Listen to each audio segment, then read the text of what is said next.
i.e. keeping business. And I think, certainly in my experience, an awful lot of problems that have been with companies is they actually have no idea how they got the business in the first place. They've really no idea what their customers are buying. That's stupid, Kevin points to say to me. Doesn't know what they're buying our product. Yeah, but why? Why are they buying it from you and not someone else? On the basis that you're supposed to have a competitive advantage, some sort of USP. What actually is yours? It might be you. It may be you they're buying, or it may be the girl on the other end of the telephone. It might be the backup service. It might be the ease of finding out all about your product on the internet. It might be easy to understand. You may explain your business particularly well. Why is it your customers are buying? Because until you know why your customers are buying, you can't repeat it. Because I suppose business is something very simple. You just repeat what you've already done with the customer. If only you could find out what that magic ingredient is. Why is it they buy? So we're going to start looking at how we can develop a winning product market strategy. Now strategy it's the third part of a whole planning process. But being the third part of it, it is completely dependent on the first two. So the first one is where are we now? Is really understanding how you get your business, who you get your business from, what type of customers you have, what parts of your product range do they buy, why do they buy from you, where do they buy, when do they buy, is there a cyclical reason for buying, do they buy on price or do they buy on service? To really understand what your starting point is. The second part then of the planning is having really understood where we are now, what our starting point is, and really understand our SWOT, our strengths and our weaknesses. Then the second part then is setting our objectives. Where do we want to be? Now it's all very well accountants in companies, I used to be proud, accountants in companies are the people who have the power. And the reason they have the power is because they have all the data. Now accountants are great at telling you where you are now.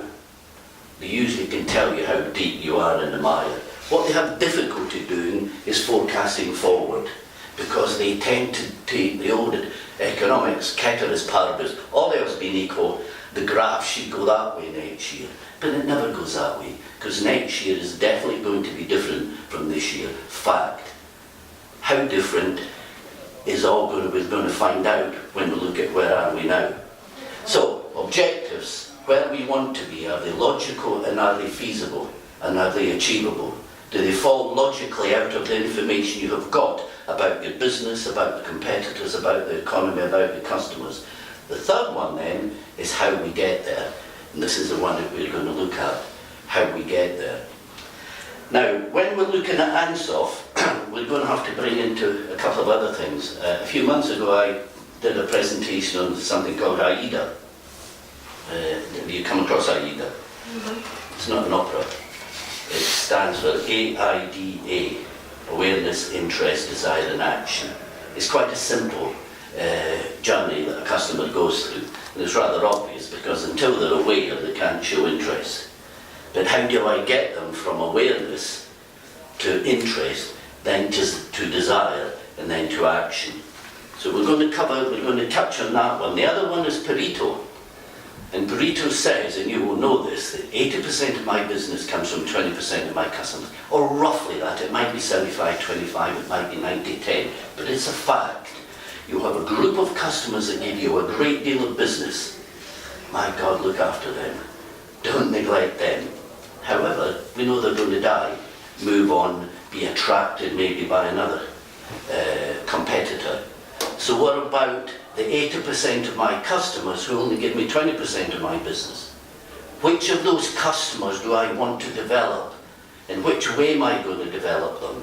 What is it I'm going to offer to them? And that introduces another concept called the product. And the product is actually quite a complex thing. Now, take a business that I'm familiar with, which is office cleaning, because my brother runs an office cleaning company. In an office cleaning company, just in that, it's actually quite a complex product. There is an awful lot in there. What is the customer buying? Well, they're buying a clean office, really. That's what they're buying. But there are lots of other elements in there. And some customers will be buying some of certain elements, other customers will be not buying them, they're not interested in them. So understanding which parts of your product that your customers like is crucial to developing a strategy. So, moving on, these are 3 different areas that you can develop strategies in. This is called the generic strategy. It's just a way you do pricing, right? Where you can be, are you going to be the low cost? Is that what you're going to go for? Are you going to go for price? Or are you going to go for differentiation? We're not going to focus on price, we're going to focus on being different. Which parts of your product are you going to be different on? Is it going to be the service element? Is it the nuances of your product? Is it the delivery? Or is it where the customer is going to see you? Another one is focus, which is we're just going to focus on this market. And you made a good point there. You don't do domestic cleaning or whatever. We're going to specialise on this, which is a very important strategy, but it carries a risk. So you've really got to know your stuff there. The one we're particularly going to look at is this one on the right. The various directions. This is Ansoff's strategy. Market penetration, market development, product development and diversification. And that's what we're going to look at now. That fundamentally is all it is now. In all the companies I've worked with and in all the companies I've trained, this applies in every single one of them. And I'll show you an example here. But we can pass out just now, we'll read it in a second. This is an extract from an actual company's strategy plan, a real company. They're into CCTV cameras and security products.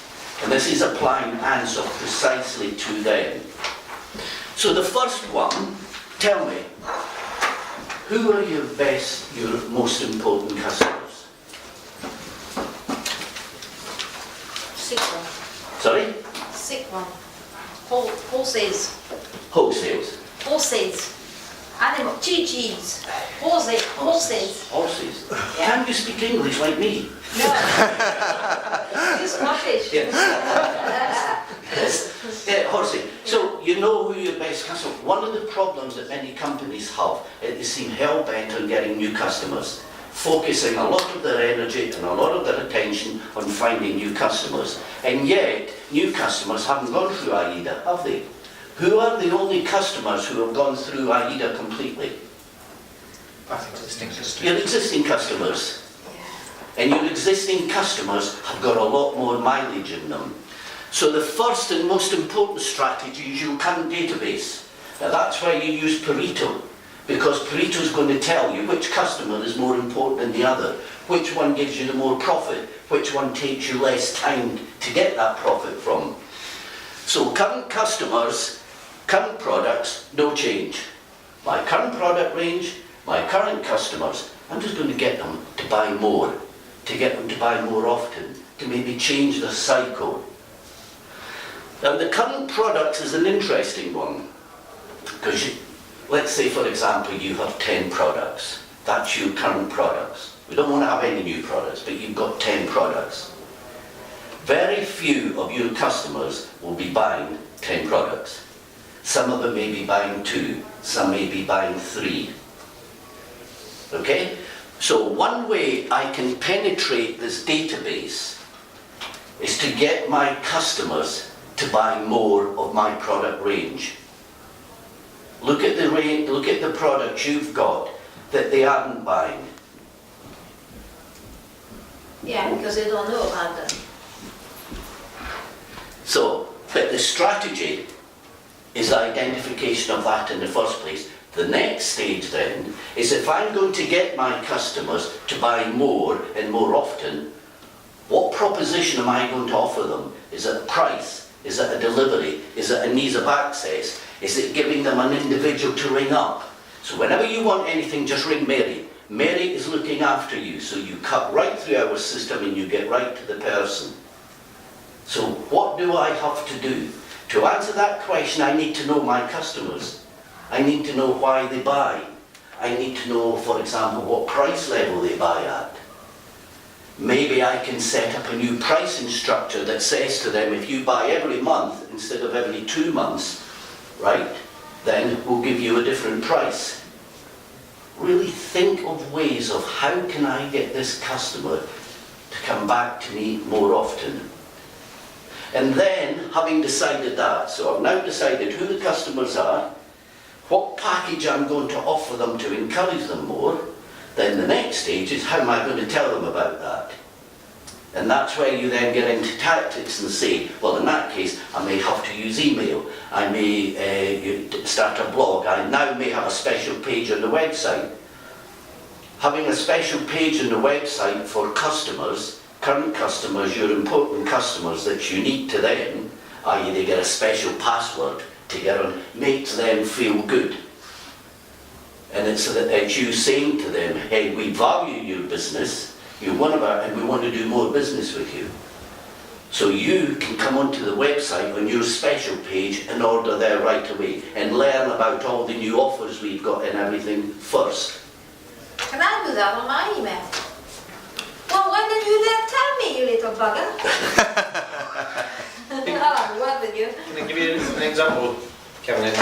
In the cleaning industry, because cleaning's cleaning, I did a similar assessment. I thought, how could I sell more to the existing customers? And there's only so much cleaning or window cleaning or cold cleaning you can do. So I came up with a couple of new products I could offer them, or services I could offer them. So